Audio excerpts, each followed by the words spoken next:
206 nömrəli tam məktəbinin 8 D sinif şagirdi. Bu gün sizinlə birlikdə fiziki cihazlar haqqında məlumat öyrənəcəyik. İlk alətimiz kamertondur. Kamerton vibrasiya, dalğayan sistemlər və akustikalarından istifadə olunur. Onlar həm də səs dalğalarının, həm də vibrasiya mexaniki dalğaların ölçülməsi və təhlil edilməsi üçün effektiv vasitələrdir. Bu cür təcrübələr əsasən harmonik osilatörlər, səsin yayılması və enerjinin ötürülməsi kimi sahələr daha yaxşı öyrənməyinizə kömək edir. Səsi havada daha yaxşı yayılır. Gördüyünüz kimi.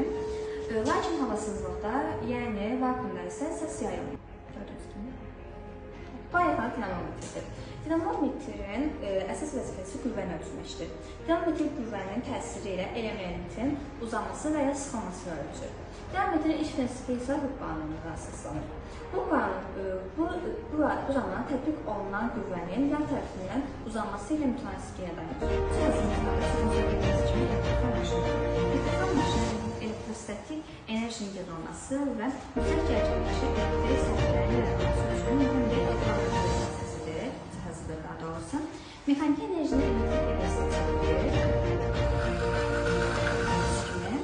elektriklər maşının iş prinsipi isə sürtünmə yetisindərin elektriklənməsi əsasıdır.